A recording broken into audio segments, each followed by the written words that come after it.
Hello guys, good morning, welcome back to our new blog. তোমরা সবাই কেমন আছো? আশা করছি সবাই খুব ভালো আছো। আমিও খুব ভালো আছি। মাম্পি অতনুর আরেকটা নতুন ব্লগে তোমাদের সবাইকে ওয়েলকাম। তো আজকে বেরিয়ে পড়েছি সকাল সকাল। আজকে তো পয়লা বৈশাখ, তোমাদের অনেক অনেক শুভেচ্ছা আর ভালোবাসা। তো এখন রেডি হয়ে ঘুম থেকে ঘুমোচ্ছিলাম, তো গজা অনেকবার ফোন করেছে। আমি তো ঘুমালে মরা হয়ে যাই, শুনতে পাই না ফোন বাজছে কি বাজছে না। তার উপরে ফোনটা সাইলেন্ট করা ছিল। তো ঝটপট রেডি হয়ে নিলাম, স্নানটা করিনি, স্নানটা বাড়ি এসে করবো, কারণ আজকে বাড়ি চলে আসবো তাড়াতাড়ি। দুপুরবেলাটা ওখানে থাকবো। এখন যাবো আমরা পুজো দিতে। আগে গজার বাড়িতে যাই, দেখি ও রেডি হয়েছে কিনা। আমাকে তো বললো রেডি হয়ে গেছি, যাই না দেও, ওর কথা আমার বিশ্বাস হয় না, ও রেডি হয়ে থাকে কি থাকে না। তো আমি রেডি হয়ে গেছি। এই যে, হ্যাঁ, এটা আমার পয়লা বৈশাখের ড্রেস কিন্তু নয়, এটা নতুন জামা নয়, এটা পুরনোই। নতুন ড্রেসটা বিকালে পরবো, বিকালেও বেরোনো হবে। বিকালে অতনু থাকবে, বোন থাকবে, তো তখন কিন্তু তোমাদের দেখাবো যে পয়লা বৈশাখের দিন কোন ড্রেসটা আমি নিয়েছি আর কোনটা অতনু নিয়েছে। তো বাইরে তো প্রচুর রোদ, এখন প্রায় 9:30 বাজছে। তো এই চক্করে টুকটুক করে পালিয়ে যাই। ঠিক আছে, এই যে সানগ্লাস নিয়ে নিয়েছি, পরে নেবো। তো টাটা, যাচ্ছি।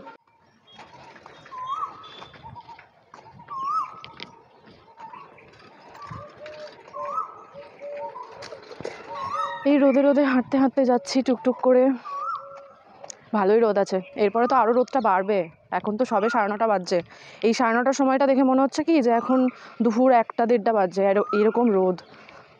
তো তাড়াতাড়ি পালিয়ে যেতে হবে, নাহলে আমি একদম রাস্তাতেই লাশ হয়ে যাব। হাঁটছি, হেঁটে হেঁটে এখন যাচ্ছি। গজাকে বললাম নিয়ে যা, এলো না, শয়তান মুখী। আমাকেই যেতে হচ্ছে, যাচ্ছি। এই যে সানগ্লাস পরে নিয়েছি আবার, মানে এই সানগ্লাসটা পরে দেখছি আমাকে বেশ ভালোই লাগছে, ওই জন্য যেখানেই যাচ্ছি সানগ্লাসটা গুটিয়ে নিচ্ছি। কে রে কানের গোড়ায় প্যাঁ প্যাঁ করছিস?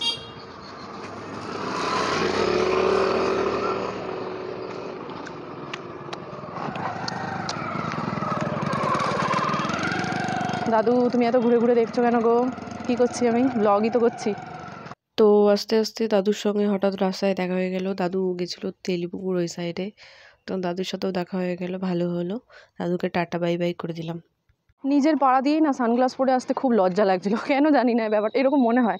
তাও আমি পাড়ার থেকে বেরিয়ে গিয়ে তোমাদের ভিডিওটা শুরু করলাম। আমি পাড়ার ভেতরে আমি সানগ্লাসটা পরিনি, ঠিক আছে? প্রচণ্ড লজ্জা লাগে, কেন জানি না এরকমটা হয়। তো রাস্তা দিয়েও আসছি, এরকম সানগ্লাস পরে লোকে হাঁ করে দেখছে, মানে একটা অকওয়ার্ড লাগে, তাই না? তার মধ্যে ব্লগ করছি, লোকে ভাবছে কি বাবা মেয়েটা কী করছে, পাগল নাকি?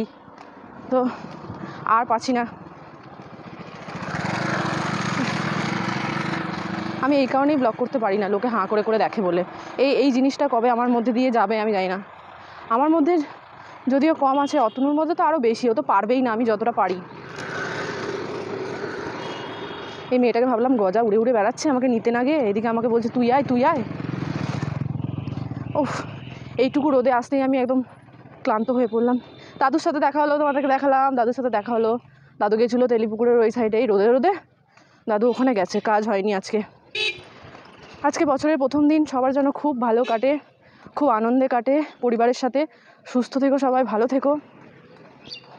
তো আমি চলেই এসেছি গজাদের বাড়ি, গিয়ে দেখি কী করছে। ও এখনই মনে হয় হুড় করে বেরিয়ে পড়বে, পুজো দিতে যাবো তো সেই কারণে। এই গরমে না আমি কিচ্ছু সাজতে পারিনি, আমার এমনি সাজতে ভালো লাগে না, তার মধ্যে এই গরমে তো একদমই না। সানগ্লাসটা পরে নিয়েছি, হালকা করে একটু লিপস্টিক, বাস, আর কিচ্ছু না। আর এই যে চুলটাকে গুটিয়ে নিয়েছি, কানের ঠানেরও কিছু পরিনি। জানি আমি ভিখারির মতনই যাবো, আমি কিছু করার নেই। আমার খুব কষ্ট হয় গরমে, এই গরমে সাজার তো মানে অনেক দূরের কথা।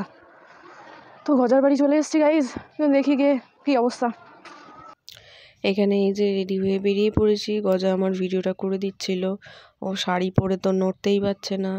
তো যাই হোক, আগের দিন ভিডিওটা আমার খারাপ করেছিল, তাই ওকে বললাম যে ভালো করে একটা ভিডিও বানিয়ে দিয়ে যাচ্ছি। তো এই রোদের মধ্যে বেরিয়েছি, এটাই অনেক। তো টাটা গাইজ। গজাকে কি সুন্দর রেডি করিয়ে দিয়েছি আমি, শাড়ি ঠাড়ি পরিয়ে। এখন আবার পিসির বাড়িতে এসছে, গাড়িটা নেবে, গাড়িটা নিয়ে এখন যাব উঙ্কলিং বাড়ি, ওখানে গিয়ে পুজো দেওয়া হবে। তো হেভি রোদ লাগছে, গরম লাগছে। ওই যে গরমের মধ্যে শাড়ি কী করে পরেছে ভগবান জানে। মানে আমি এই জিন্স আর টপ পরে আমার এত অস্বস্তি হচ্ছে, কষ্ট হচ্ছে, ও শাড়ি পরে কী করে আছে ভগবান জানে বাবা। আমি আর রোদে দাঁড়াতে পারছি না, আমি ভেতরে যাচ্ছি। তারপর এখানে মিষ্টি নিতে চলে এসেছি। ওই যে গজা মিষ্টির দোকানে ভিড় দেখছো, আজকে প্রচুর লাইন। এই যে মিষ্টি নিয়ে নিয়েছে, এখন আবার কালাচাঁদতলা থেকে ওটা কোথায়, এই কালাচাঁদতলা বলছি, উঙ্কলিং বাড়ি থেকে ওটা এখন আবার কালাচাঁদতলা হয়ে গেছে। ওখানে পুজো দিতে যাচ্ছি। রাস্তায় এখনো আমি গাড়িতে একদিকে পা রাখার জায়গা পেয়েছি, আর একদিকে পা রাখার জায়গা পাইনি, ওর জন্য পিছুতে পাচ্ছি না, সমস্যা একটু। তো চলো ওখানে গিয়ে দেখা হচ্ছে। তারপরে যে চলে এসেছি কালাচাঁদতলায় এখানে পুজো দেওয়ার জন্য। তো গজা এখানে পুজো দিচ্ছে, আমি বাইরেটায় দাঁড়িয়ে দাঁড়িয়ে হাওয়া খাচ্ছিলাম। যাই হোক, ও আমাকে বলছে একটা ছবি তুলে দে। তো পুরো মন্দিরটা একবার তোমরা দেখো কত সুন্দর সাজানো, আমার তো খুব ভালো লাগছে। তারপরে এখানে যে সব কাটাকুটি চলছে, আজকে তো রাতের বেলায় ভোগ খাওয়ানো হবে, সেই কারণে তো দেখি আসতেও পারি না আসতেও পারি, আমার ঠিক নেই আপাতত। তোমাদের দেখাই জায়গাটা ঘুরিয়ে। দেখো এটা হচ্ছে বাইরেটায় কত রকমের সবজি টবজি সব কাটা হচ্ছে। পুজো হয়ে গেছে, পুজো দেওয়া, এরপর যাচ্ছি। কোথায় যাচ্ছি? কত তাড়াতাড়ি পুজো দেওয়া হয়ে গেল। আজকে তো এই কালাচন্দলা না, এখানে আজকে খাওয়াবে রাতের বেলায়। জানি না, ঠিক নেই, আসতেও পারি আমি, না আসতেও পারি। গজা আসবে ভোগ খেতে, না রে গজা?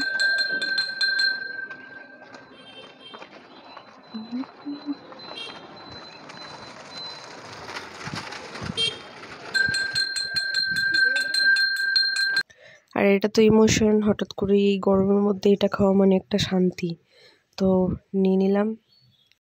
সেই ছোটোবেলার ইমোশন, বরফ পানি খাচ্ছি, খেয়েও শান্তি লাগছে। তো এই যে অন্য লোকের বাড়ির সামনে বসে বসে আমি আর গজা বরফ পানি খাচ্ছিলাম। তো পাইপ দিয়ে ভালো লাগে না আমার, আমি এইভাবেই খাই। তো এইভাবে খেতে আমার খুব ভালো লাগে, এটা আমার হচ্ছে স্টাইল, বরফ পানি খাওয়ার আমার নিনজা স্টাইল। তোমরা চাইলে এটা কপি করতে পারো। আর তারপর আমরা এখান থেকে খাওয়া হয়ে গেলে উঠে যাব। তারপরে মিষ্টুদের বাড়িতে গেছিলাম, মিষ্টু এখানে বসে বসে কী করছে, জল ঘাঁটছিল, ওকে আমি জিজ্ঞেস করছিলাম। দেন আমি একটু বাইরেটায় দাঁড়িয়েছিলাম, এখানটায় আবহাওয়াটা নিচ্ছিলাম আর কি, একটু হাওয়া, কিন্তু হাওয়া তো নেই বাইরে। তারপরে এই যে টিফিন করে নিলাম মুড়ি আর আলুর দম দিয়ে। ওখান থেকে তারপরে আবার সেই রোদে রোদে গেছি সৌরভ দাদের বাড়িতে, ওখানে পুজো দিয়েছিল, সেই প্রসাদটাই দিতে এসেছিল। তো রোদে তো আমার অবস্থা একদম নাজেহাল, তার মধ্যে এত গরম। তো এখান থেকে আবার বেরিয়ে পড়বো গাইস, চলো। আজকে তো একটুও গরম নেই, একটুও গরম নেই, আজকে বরফ পড়ছে। বিদেশ হয়ে গেছে আমাদের বর্ধমানটা, মানে এত ঠান্ডা লাগছে আমার, সিমলা হয়ে গেছে, এত ঠান্ডা লাগছে, জীবনে এত আমার ঠান্ডা লাগেনি। এখন মনে হয় 43-44 ডিগ্রি হবে রোদের তাপমাত্রা, কিন্তু আমার হেভি ঠান্ডা লাগছে গাইস, কি বলবো, এরকম ঠান্ডা আমি শীতকালেও পাই না। মানে জীবনটা ধন্য এত শীতকালে থেকে আমার। বাড়ি চলে এসেছি, পাগো কত জায়গায় যে ঘুরিয়েছে গজা আজকে, মনে হচ্ছে মরেই যাই। এবার যাবো, খাওয়া দাওয়া করবো, একটু শোবো, বিকালবেলায় বাড়ি চলে যাবো, তারপর তোমাদের সাথে দেখা হবে গাইস, টাটা। তো গাইস, পয়লা বৈশাখের দিন রেডি হয়ে গেছি। গজাদের বাড়ি থেকে আমি 4টের সময় চলে এসেছিলাম, এসে আবার স্নান করলাম, স্নান টান করে রেডি হয়ে এখন বাজছে 6:30 বাজছে। তো এখন একদম রেডি হয়ে গেছি। এই দেখো, এইটা আমি পয়লা বৈশাখে নিয়েছি, বাবা দিয়েছে কিনে। আর মোটারটাও তোমাদেরকে দেখাবো, আগে ওরা আসুক। বোনও আসছে আজকে, বোনও থাকবে আমাদের সাথে, ঘুরবো। কোথায় যাবো জানি না, মোটাও জানে না, আমিও জানি না কোথায় ঘুরতে যাবো। ও আমাকে জিজ্ঞেস করছিল কোথায় যাবি, আমি তো জানি না, কারণ কোথাও ঘুরতে যাওয়ার কথা বললেই আমি বুঝতে পারি না যে কোথায় যাওয়া যেতে পারে। তো আমি জানি না শেষ পর্যন্ত আমরা কোথায় যাব। তো আমি এই যে একদম রেডি হয়ে গেছি, কেমন লাগছে আমাকে অবশ্যই কমেন্ট করে জানাবে। তারপরে ঘোরাঠোরা হয়ে গেলে গজদের বাড়িতে যাব, সেই তোমাদের কালকে যে পুজোটা দেখালাম না, গজাদের বাড়িতে যাব। আজকে এক জায়গায় খেতে যাওয়ার আছে, তার জন্য আজকে আর বাড়ি ফিরবো না, আজকে ওদের বাড়িতেই থেকে যাব। ভিডিওটা আজকে ওদের বাড়িতে এন্ড করব, এখানেই ভিডিওটা শেষ নয়। এখন কোথায় যাচ্ছি, কি করছি, কোথায় ঘুরছি, সব তোমাদের সাথে শেয়ার করব। তো চলো, ওরা আসুক, প্রচণ্ড গরম, ঘেমে যাচ্ছি। তো টাটা। সন্ধ্যাবেলায় বেরিয়ে এসেছিলাম আমরা নীলপুর থেকে বেরিয়ে উল্লাসের ওই সাইডে এই আইসক্রিমের দোকানটাতে। এখানে আইসক্রিম, সব রকমের আইসক্রিম পাওয়া যায় এখানে। তো এখানে এই যে আইসক্রিম কেনাকাটা চলছে। এই যে বুনুর এটা নতুন ড্রেস, মোটার ওটা নতুন ড্রেস। তো এখানে এই যে আমাদের আইসক্রিম নেওয়া হয়ে গেছে। তো কী কী আইসক্রিম নিয়েছি অবশ্যই বলবো। তোমরা যারা বর্ধমানবাসী, মনে হয় অর্ধেকজন এখানে এসে খাওয়া হয়ে গেছে, আমি ফার্স্ট টাইম এলাম, ওরা দুজন আগেও খেয়েছিল। তো মোটা এখানে বিল করাবে বলে দাঁড়িয়ে আছে। তো ওরা দুজন স্টার্টও করে দিয়েছে, তো আমি ভিডিওটা করছিলাম ওদের। ওই যে মোটা তো গেলাও শুরু করে দিয়েছে, তো গিলতে পারলে আর কিছু জানি না। এদিকে বুনুও খেতে স্টার্ট করে দিয়েছে, আমি বলছিলাম আমার ভিডিওটা কেউ করে দে, কেউ করেই দিচ্ছিল না আমার ভিডিওটা। তো আমি দাঁড়িয়ে দাঁড়িয়ে ওদের ভিডিওটা করছিলাম। তো আমার আইসক্রিমটা ঠান্ডা হয়ে যাবে না, মানে গলে যাবে না, তো শেষমেশ আমার ভিডিওটা করে দিল মোটা। এত ঠান্ডা আমি তো কামড়াতেই পারছিলাম না। তো এটা লাভ সেভের ছিল, এটা রেড ভেলভেটের বাইটস, হেভি খেতে ছিল চকলেটটা, অসাম খেতে ছিল। আমি তো নেক্সট আর একদিন যাবো খেতে।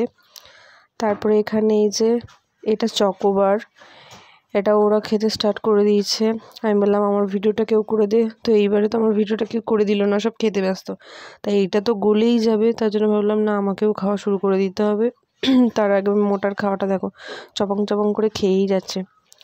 এই যে আমার আইসক্রিমটা আমি একটু দেখানোর জন্য বললাম যে এই কিরে খাবি, মানে আদৌ আমি দেবো না, কিন্তু আমার হাতটাকে ধরে পুরো আইসক্রিমটাকে খেয়ে নিল। দেখবে চকলেটটা পুরোটাই, যে আমার মাথা গরম হয়ে গেছিলো জাস্ট।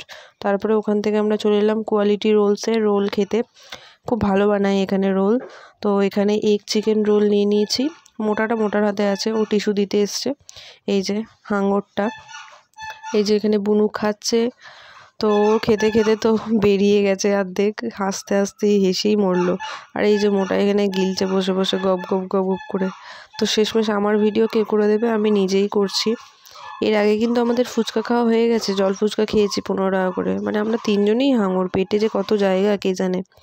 তো এখান থেকে আবার আমি সোজা চলে এসেছি সেই কালাচন্দলা বাবার ওখানে খেতে। তো আমার পেটে সামান্যটুকুও জায়গা নেই, মানে কি বলবো, পেট পুরো আইঢাই করছে। তারপরেও এখানে খেতে আসলাম। তো এর মধ্যে দেখো হাই করবে এক্ষুনি, ওই দেখো। তারপরে এই যে গজা আমাদের বসে আছে। এখানে ক্রাউডটা দেখছো কত ভিড়। এখন কিন্তু বেশি সময় নয়, এখন 9টা এরকম বাজবে, কিন্তু প্রচুর লাইন আর প্রচুর ভিড়। যাই হোক, সৌরভদার জন্য আমরা তাড়াতাড়ি ঢুকে যেতে পারলাম। এই যে এখানে দিয়ে দিয়েছে ভাত, ডাল আর ছ্যাঁচড়া, এরপরে এঁচড়ের তরকারি আছে। তো গাইস, আমার শরীরটা খুব খারাপ লাগছে, আমি ভিডিওটাকে আর মানে কন্টিনিউ করতে পারছি না, এখানেই স্টপ করছি। খুব তাড়াতাড়ি দেখা হবে নেক্সট ভিডিওতে। ভিডিওটা ভালো লাগলে অবশ্যই লাইক কমেন্ট শেয়ার করে দিও। টাটা।